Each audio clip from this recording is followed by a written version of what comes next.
amour.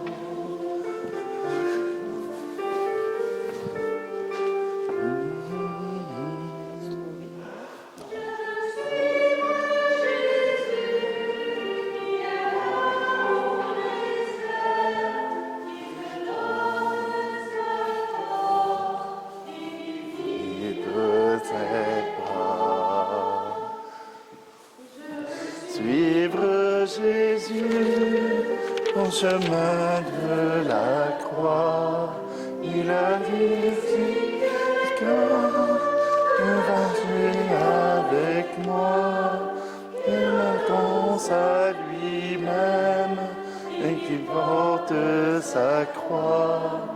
Il me dit qu'il donne ta vie à l'amour.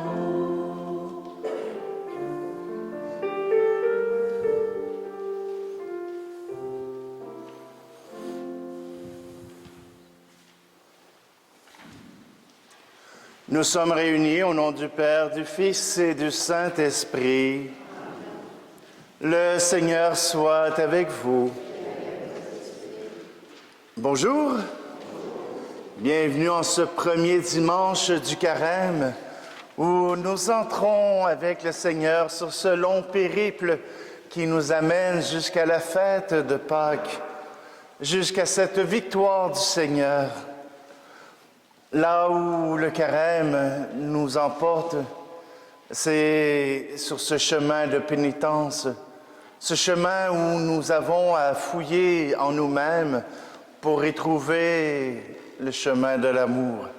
Alors tout d'abord, prenons un instant pour nous approcher de celui qui nous appelle, de celui qui nous offre son pardon.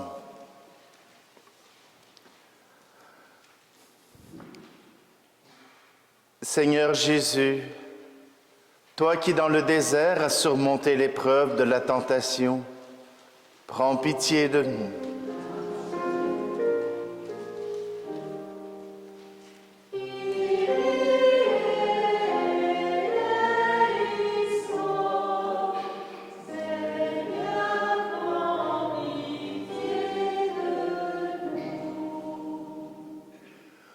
Ô Christ, toi qui as vaincu le mal grâce à ta confiance en la parole de Dieu, prends pitié de nous.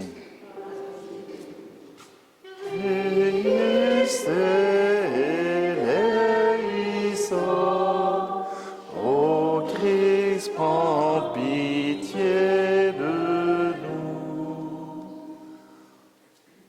Seigneur, toi qui nous éclaires à l'heure de nos choix, prends pitié de nous. Kyrie eleison, Seigneur, prends pitié de nous. Que Dieu, dont la puissance est celle de l'amour miséricordieux, nous pardonne nos péchés et nous conduise à la vie éternelle. Prions. Dieu Tout-Puissant, toi qui nous invites chaque année à vivre le Carême en vérité, donne-nous de progresser dans l'intelligence du mystère du Christ et d'en rechercher la réalisation par une vie qui lui corresponde. Lui qui vit et règne avec toi dans l'unité du Saint-Esprit, Dieu pour les siècles des siècles. Amen.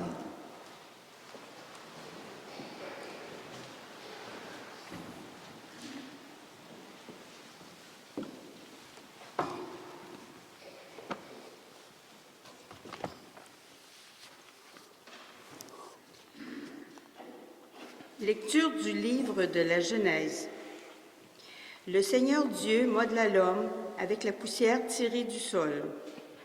Il insuffla dans ses narines le souffle de vie, et l'homme devint un être vivant. Le Seigneur Dieu planta un jardin en Éden, à l'Orient, et y plaça l'homme qu'il avait modelé. Le Seigneur Dieu fit pousser du sol toutes sortes d'arbres à l'aspect désirable et aux fruits savoureux. Il y avait aussi l'arbre de vie au milieu du jardin, et l'arbre de la connaissance du bien et du mal. Or, le serpent était le plus rusé de tous les animaux des champs que le Seigneur Dieu avait fait. Il dit à la femme, « Alors Dieu vous a vraiment dit, vous ne mangerez d'aucun arbre du jardin? » La femme répondit au serpent, « Nous mangeons les fruits des arbres du jardin. Mais pour le fruit de l'arbre qui est au milieu du jardin, Dieu a dit, « Vous n'en mangerez pas, vous n'y toucherez pas, sinon vous mourrez. » Le serpent dit à la femme, « Pas du tout, vous ne mourrez pas. Mais Dieu sait que le jour où vous en mangerez, vos yeux s'ouvriront et vous serez comme des dieux, connaissant le bien et le mal. » La femme s'aperçut que le fruit de l'arbre devait être savoureux, qu'il était agréable à regarder et qu'il était désirable, cet arbre, puisqu'il donnait l'intelligence. Elle prit de son fruit et en mangea. Elle en donna aussi à son mari et il en mangea. Alors leurs yeux à tous deux s'ouvrirent et ils se rendirent compte qu'ils étaient nus. Parole du Seigneur. Nous rendons grâce à Dieu.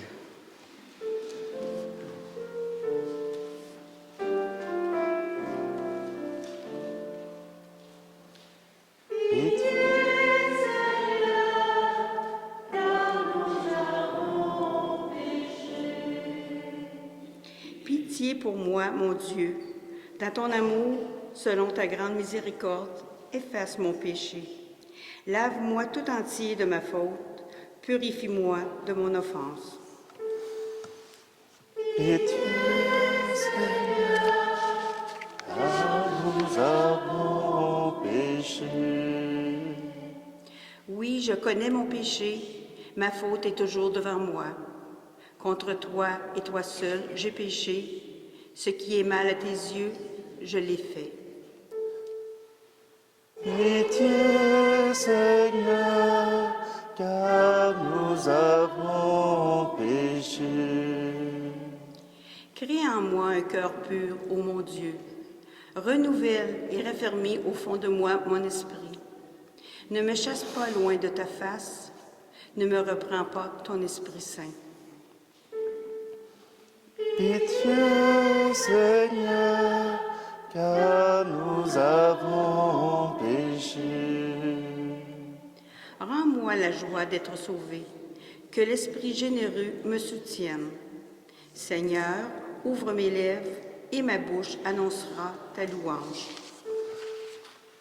Pitié, Seigneur, car nous avons péché.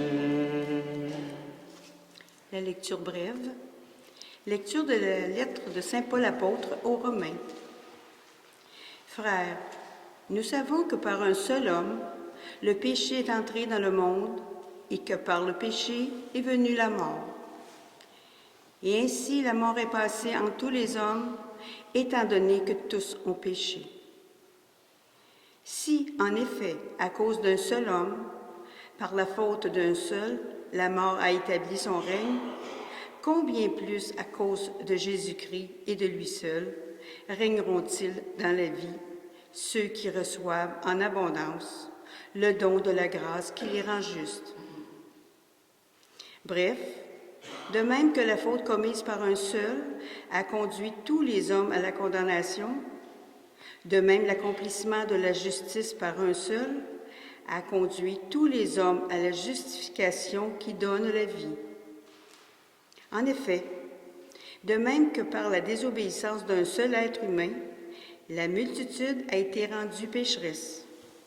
De même, par l'obéissance d'un seul, la multitude sera-t-elle rendue juste. Parole du Seigneur. Nous rendons grâce à Dieu.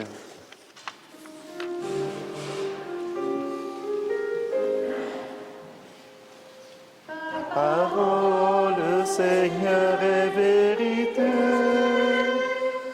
et ta loi délivrance. L'homme ne vit pas seulement de pain, mais de toute parole qui sort de la bouche de Dieu. Ta parole, Seigneur, est vérité, et ta loi délivrance.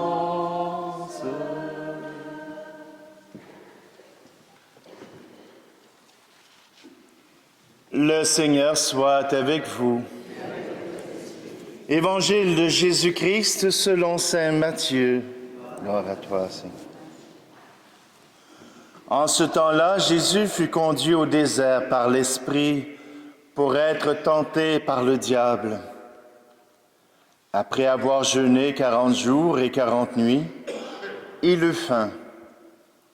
Le tentateur s'approcha et lui dit, « Si tu es fils de Dieu, ordonne que cette pierre devienne des pains. » Mais Jésus répondit, « Il est écrit, l'homme ne vit pas seulement de pain, mais de toute parole qui sort de la bouche de Dieu. » Alors le diable l'amène à la ville sainte, le place au sommet du temple et lui dit, « Si tu es le Fils de Dieu, jette-toi en bas, car il est écrit, « Il donnera pour toi des ordres à ses anges, et ils te porteront sur leurs mains, de peur que ton pied ne heurte une pierre. » Jésus lui déclara, « Il est encore écrit, tu ne mettras pas à l'épreuve le Seigneur ton Dieu. » Le diable l'amène encore sur une très haute montagne et lui montre tous les royaumes du monde et leur gloire. Il lui dit, « Tout cela je te le donnerai si tombant à mes pieds, tu te prosternes devant moi. »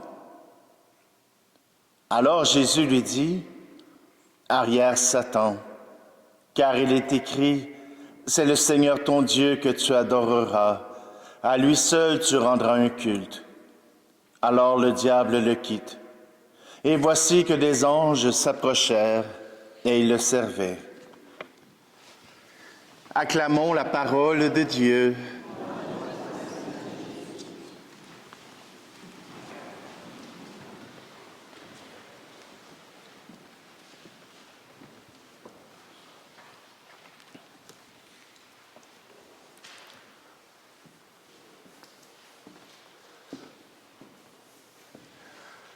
Les tentations de Jésus, on pourrait penser qu'il y a eu ben de la misère, 40 jours, 40 nuits dans le désert, pas manger, pas boire. Vous comprenez bien que c'est pas possible pour un homme, là. 40 jours, 40 nuits dans le désert sans manger ni boire, c'est pas possible. Il va mourir, c'est certain. Alors, c'est ce qui nous aide à comprendre que le 40 jours, 40 nuits fait référence aux 40 ans d'errance du peuple d'Israël dans le désert où Dieu lui a parlé, lui a appris ce qu'il avait à lui dire, lui qui a appris à connaître son peuple, mais aussi à lui donner la loi de Moïse pour comprendre comment vivre ensemble. 40 jours, 40 nuits. Ce récit n'est pas un récit historique, n'est pas un récit d'un journaliste. C'est quelqu'un qui a voulu rassembler dans un seul récit, facile à comprendre, toute la vie de Jésus. On peut voir à travers ces trois tentations, les trois tentations principales que Jésus a eu à vivre toute sa vie. La première, j'ai eu faim. Tu peux transformer ces pierres en pain si tu veux. Jésus refuse. Pourquoi refuse-t-il? Parce que le pain, il n'en a pas besoin pour lui. Mais toutes les fois que d'autres en ont eu besoin, il a fait ce qu'il fallait. Cette multiplication, une multiplication des pains pour 7000 personnes, une autre pour 5000. Et puis aujourd'hui, cette semaine, dans Marc, voilà que les disciples, après ces exploits-là, embarquent pour passer la nuit sur le lac, dans la barque. Puis là, ils s'ostinent pour savoir qu'est-ce qu'ils feraient, vu qu'ils avaient amené juste un pain pour toute la gang. Comment on va s'arranger? Et là, Jésus leur dit, « Vous avez rien compris.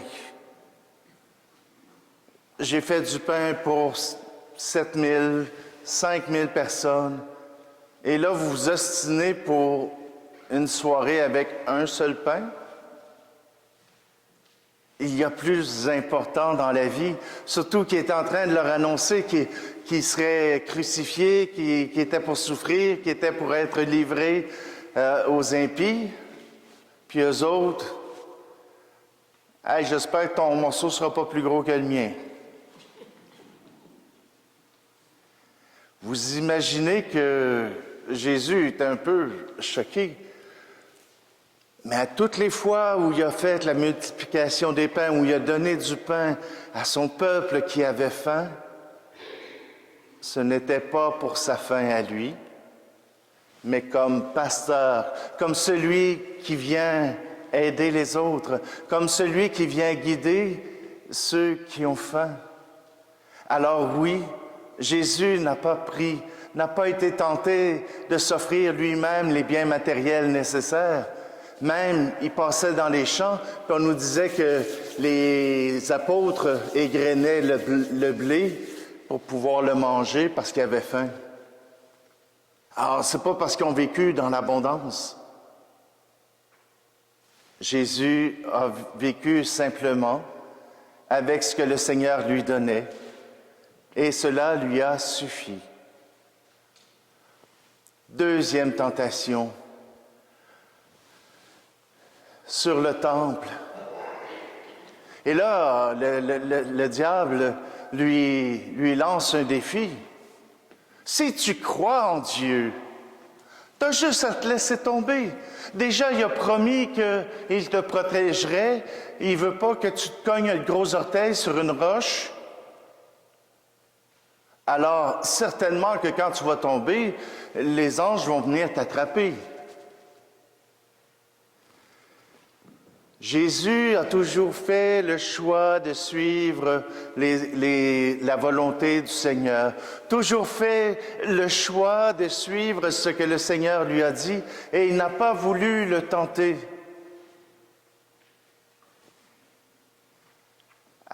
Au Jardin des Oliviers, quand est venu le temps pour Jésus de savoir s'il devait monter sur la croix, il a fait cette prière. Si tu veux, tu peux éloigner de moi ce calice, mais que ta volonté soit faite et non la mienne. Jésus a accepté de ne pas provoquer, de ne pas se mettre dans le trouble exprès pour que le Seigneur soit obligé de le libérer. Ce qu'il a fait avec les apôtres, quand on lit les Actes des apôtres, un ange est venu sortir Pierre de la prison, mais pas quand Jésus était sur le chemin vers la croix. Il n'a pas eu besoin il ne s'est pas mis dans le trouble lui-même. Il ne s'est pas jeté d'un pont pour fanfaronner, dire « Moi, je suis le Fils de Dieu ». Il a tout simplement accompli la volonté de Dieu. Et la troisième, Satan, qui vient lui proposer de régner sur un monde sur lequel il n'a aucun pouvoir. Ne fais que mettre un genou en terre. Ne fais que m'adorer, je te donnerai tout ça. C'est la tentation de Jésus de sacrer son camp. Comme Adam, dans la Genèse, n'a pas obéi à Dieu et a mangé de ce fruit de la vérité, voilà qui nous a amené à ce péché originel, Jésus ne pouvait nous sauver que par l'obéissance totale. Et voilà que c'est ce que Jésus a fait. Il a gardé confiance en son Père. C'est son Père qui veut le bénir. C'est son Père qui veut lui offrir le monde. Il n'a pas pris le premier venu pour se sauver. Parce que si c'était agenouillé devant le diable, eh bien, sa promesse aurait été vaine. Et deux, Jésus aurait lui aussi abandonné le Père. Cette troisième tentation, c'est le désespoir. Quand on n'arrive plus à croire que nous allons gagner, on baisse les bras. Mais si, comme Nick Suzuki, on continue, on travaille, on va fort, on va compter le dernier but dans les 4 dernières minutes du match, alors on a toujours cette espérance. On a toujours ce désir de combattre parce que ce qui est important, c'est la victoire. Ce qui est important, c'est de pouvoir accomplir la promesse de Dieu, de s'offrir totalement à lui, sans peur, sans crainte. Les tentations de Jésus sont un moyen de nous rappeler que nous aussi, nous sommes tentés par le désespoir, nous sommes tentés par les biens matériels, nous sommes tentés de faire n'importe quoi en disant « c'est pas grave, le Seigneur va me sauver ». Vous connaissez cette histoire? Je vais la résumer rapidement. Cet homme qui, devant une inondation de la région, disait, il y a les pompiers qui viennent dire, la hausse du cours d'eau va arriver bientôt, il dit, il faudrait évacuer. Non, non, non, moi j'ai confiance en Dieu, il va venir me sauver. Puis les pompiers partent. Mais là, le niveau de la rivière monte. Il est obligé de monter au 2e étage. Puis là, il prie, Seigneur, sauve-moi, sauve-moi. Puis là, il arrive un autre gang de pompiers en chaloupe, puis qui disent, Monsieur, montez. Il dit, on va vous évacuer. Et il dit, non, non, le Seigneur va me sauver. Bien sûr qu'il n'embarque pas. Et là, il est rendu sur le bout du toit. Puis il y a de l'eau jusque-là, puis il dit, Seigneur, viens me sauver. Puis là, il y a un hélicoptère avec la sécurité civile qui descendent. Embarquez, monsieur, on va vous sauver. Non, non, j'ai confiance au Seigneur. Vous savez ce qui est arrivé? Il est mort. Il s'en va au ciel, puis il dit, Seigneur, Seigneur, comment ça que tu m'as pas sauvé? Il dit, j'ai bien fait mon possible. Je t'ai envoyé les pompiers, je t'ai envoyé une chaloupe, je t'ai envoyé un hélicoptère, tu n'as rien voulu savoir. Il ne faut pas qu'on se laisse avoir. Le Seigneur prend soin de nous. Il veut être là pour nous. Mais n'ayons pas peur. Faisons-lui confiance. Il envoie des frères et des sœurs à notre rencontre. Ce n'est pas croire en Dieu, ce n'est pas uniquement se mettre à genoux et prier, c'est aussi agir. C'est aussi faire partie de la vie de notre communauté. Alors oui, aujourd'hui nous sommes vainqueurs avec le Christ. Avec le Christ, nous avons choisi Dieu. Eh bien, aimons-le, vivons avec lui, vivons pour lui. Lui s'occupera de nous.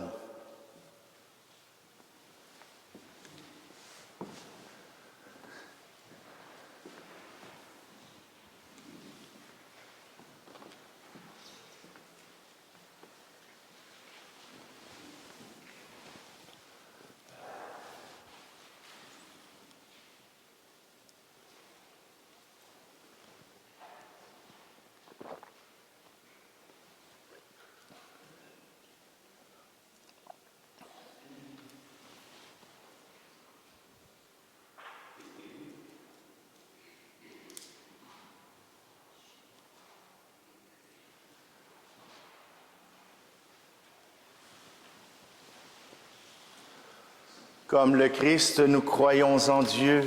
Levons-nous pour proclamer fièrement notre foi. Je crois en Dieu, le Père Tout-Puissant, Créateur du ciel et de la terre, et en Jésus-Christ, son Fils unique, notre Seigneur, qui a été conçu du Saint-Esprit, est né de la Vierge Marie, a souffert sous Ponce Pilate, a été crucifié, est mort et a été enseveli, est descendu aux enfers. Le troisième jour est ressuscité des morts, est monté aux cieux, est assis à la droite de Dieu le Père Tout-Puissant, d'où il viendra juger les vivants et les morts. Je crois en l'Esprit Saint, à la Sainte Église catholique, à la communion des saints, à la rémission des péchés, à la résurrection de la chair, à la vie éternelle. Amen. Avec confiance, présentons, Seigneur, les personnes aux prises avec des tentations de toutes sortes, afin qu'elles choisissent de suivre Jésus le Christ et de vivre selon son évangile. Entends, Seigneur, notre prière. Viens en aide, Seigneur, à l'Église, communauté des croyantes et croyants en marche. Que ce temps du carême ravive ton témoignage de charité et d'espérance. Nous t'en prions. Entends, Seigneur, notre prière. Accorde ton soutien, Seigneur, aux personnes écrasées par la souffrance de la maladie et des échecs. Que ta présence leur redonne courage et paix. Nous t'en prions. Entends, Seigneur, notre prière. Révèle ton visage, Seigneur, aux catéchumènes de plus en plus nombreux qui seront baptisés à Pâques. Qu'ils progressent dans leur connaissance et leur amour de l'Évangile. Nous t'en prions. Entends, Seigneur, notre prière. Regarde avec tendresse, Seigneur, les jeunes du monde entier, qu'ils parviennent à trouver le chemin d'un avenir heureux et prometteur. Nous t'en prions. Entends, Seigneur, notre prière. Éclaire, Seigneur, nos communautés chrétiennes en quête de renouveau. Qu'elles redécouvrent l'Évangile dans toute la fraîcheur des commencements. Nous t'en prions. Entends, Seigneur, notre prière. Seigneur notre Dieu, tu as envoyé ton Fils Jésus sur les chemins rocailleux de nos déserts pour nous annoncer la venue d'un monde nouveau.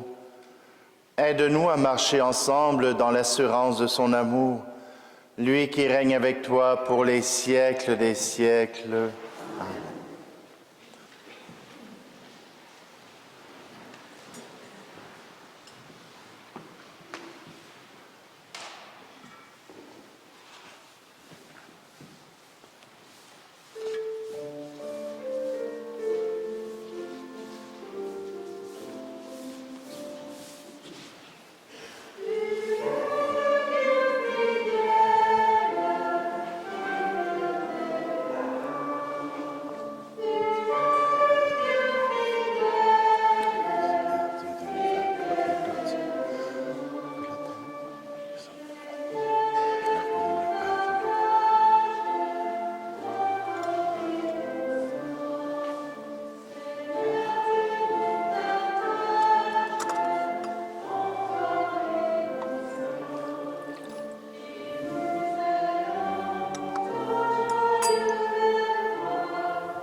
l'amour que tu nous donnes nous a libérés.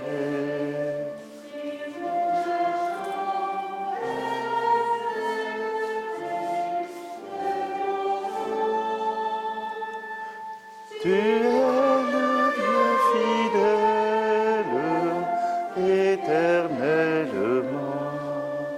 Tu es le Dieu fidèle,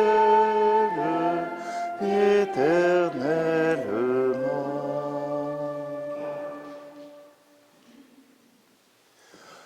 Prions ensemble au moment d'offrir le sacrifice de toute l'Église. Alors que nous célébrons les débuts de ce temps très saint, nous te prions, Seigneur. Fais que nos cœurs correspondent vraiment aux offrandes que nous allons présenter par le Christ, notre Seigneur. Le Seigneur soit avec vous. Élevons notre cœur. Rendons grâce au Seigneur notre Dieu. Vraiment, il est juste et bon pour ta gloire et notre salut de t'offrir notre action de grâce toujours et en tout lieu. Seigneur, Père très saint, Dieu éternel et tout-puissant, par le Christ notre Seigneur. En jeûnant 40 jours au désert, il consacrait le temps du carême. Lorsqu'il déjouait les pièges du tentateur des origines, il nous apprenait à écarter le ferment du mal. Ainsi pourrons-nous célébrer dignement le mystère pascal et enfin passer à la Pâque éternelle. C'est pourquoi avec la multitude des anges et des saints, nous chantons l'hymne de ta gloire et sans fin nous proclamons.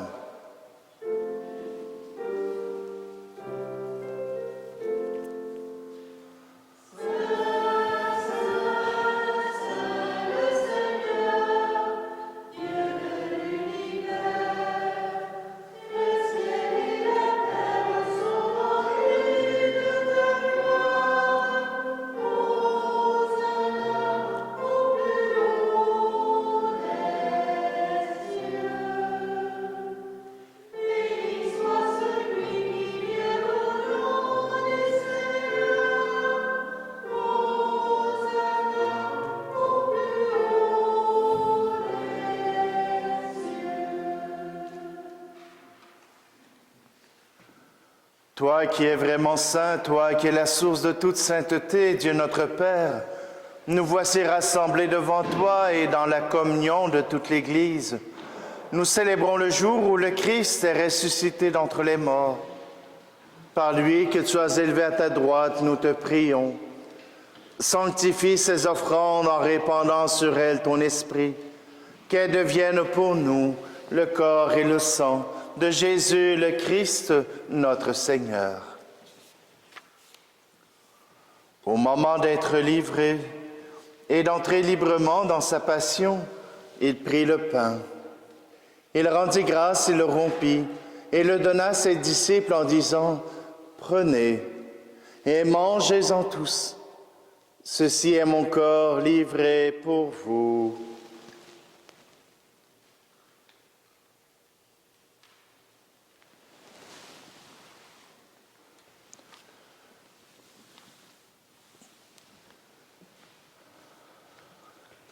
De même, après le repas, il prit la coupe. De nouveau, il rendit grâce et la donna à ses disciples en disant « Prenez et buvez-en tous, car ceci est la coupe de mon sang, le sang de l'alliance nouvelle et éternelle, qui sera versé pour vous et pour la multitude en rémission des péchés. Vous ferez cela en mémoire de moi. »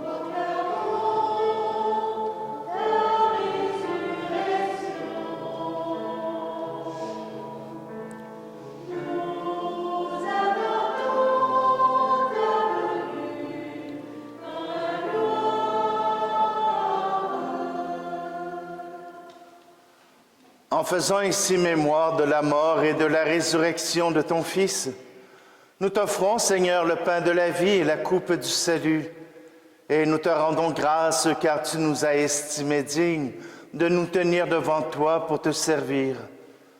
Humblement, nous te demandons qu'en ayant part au corps et au sang du Christ, nous soyons rassemblés par l'Esprit Saint en un seul corps. Souviens-toi, Seigneur, de ton Église répandue à travers le monde. Fais-la grandir dans ta charité, en union avec notre pape Léon et tous les évêques, les prêtres et les diacres. Souviens-toi aussi de nos frères et sœurs qui se sont endormis dans l'espérance de la résurrection, et souviens-toi dans ta miséricorde de tous les défunts. Et aujourd'hui, nous te prions pour Fernand Laferrière, pour Adrien Henkel, pour Arthur Nadeau et Rosanna Dubé, pour les défunts des familles Montmigny et Gendron, pour Irène Simoneau, dont c'est le 23e anniversaire, pour François Crête et pour Roger Langevin. Accueille-les dans la lumière de ton visage. Et sur nous tous, enfin, nous implorons ta bonté. Permets qu'avec la Vierge Marie, la bienheureuse Mère de Dieu, avec Saint Joseph, son époux, les apôtres et tous les saints qui ont fait ta joie au long des âges, nous ayons part à la vie éternelle et que nous chantions ta louange et ta gloire par ton Fils, Jésus, le Christ.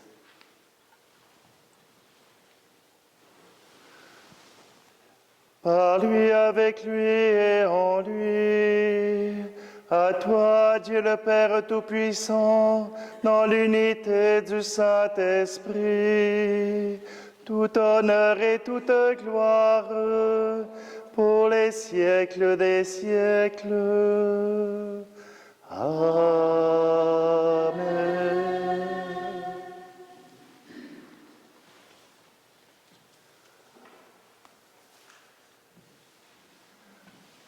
C'est par l'obéissance que Jésus a pu faire la plus belle prière au Père. Nous demandons que la volonté du Père soit faite dans cette prière. Eh bien, reprenons-la ensemble avec les mots de notre cœur. Notre Père qui es aux cieux, que ton nom soit sanctifié, que ton règne vienne, que ta volonté soit faite sur la terre comme au ciel. Donne-nous aujourd'hui notre pain de ce jour. Pardonne-nous nos offenses, comme nous pardonnons aussi à ceux qui nous ont offensés. Et ne nous laisse pas entrer en tentation, mais délivre-nous du mal. Délivre-nous de tout mal, Seigneur, et donne la paix à notre temps. Soutenus par ta miséricorde, nous serons libérés de tout péché, à l'abri de toute épreuve, nous qui attendons que se réalise cette bienheureuse espérance, l'avènement de Jésus-Christ, notre Sauveur. Grâce à ta gloire, la puissance, la gloire, pour les siècles. Seigneur Jésus-Christ, tu as dit à tes apôtres, je vous laisse la paix, je vous donne ma paix. Ne regarde pas nos péchés, mais la foi de ton Église, pour que ta volonté s'accomplisse. Donne-lui toujours cette paix et conduis-la vers l'unité parfaite, toi qui vis et règnes pour les siècles des siècles. Que la paix du Seigneur soit toujours avec vous. Alors, frères et sœurs, échangeons un signe de cette paix.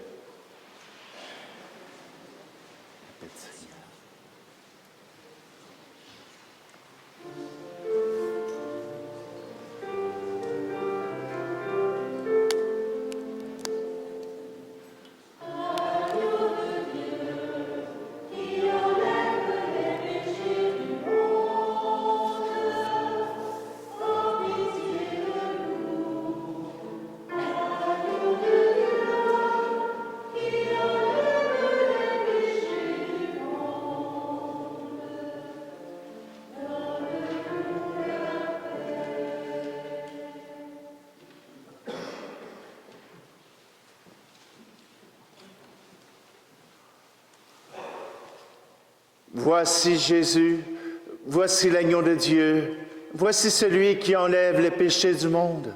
Heureux, heureuses les invités au repas des noces de l'agneau. Seigneur, je ne suis pas digne de te recevoir, mais dis seulement une parole et je serai guéri.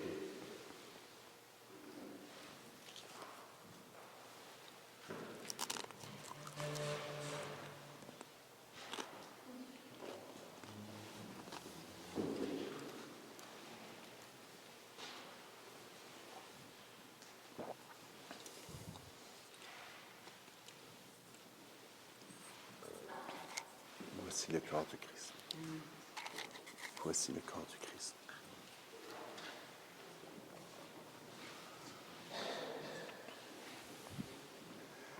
Allez donner à vos frères et à vos sœurs le pain de vie.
Prions.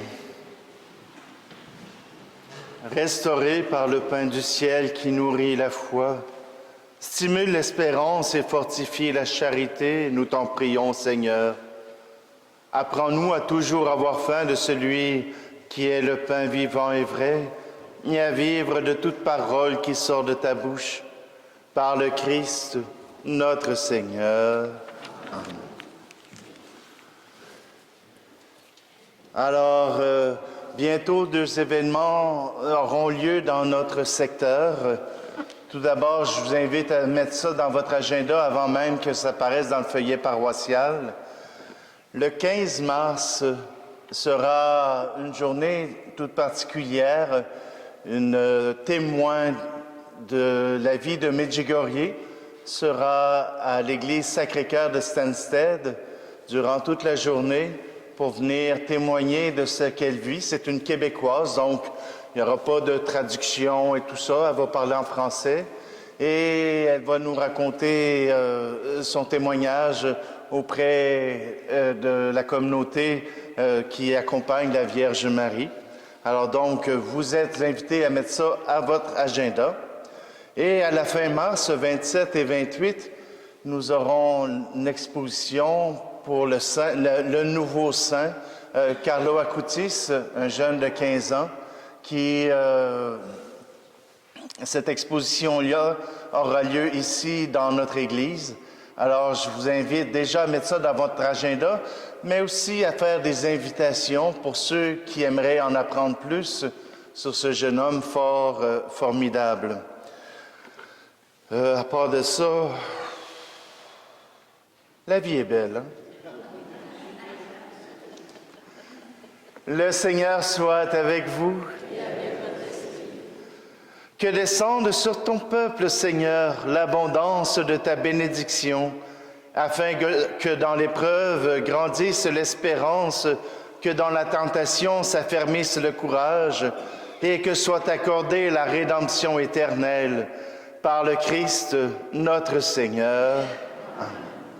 Et que la bénédiction de Dieu Tout-Puissant, le Père, le Fils et le Saint-Esprit descendent sur vous et demeurent toujours. Amen. Allez dans la paix du Christ.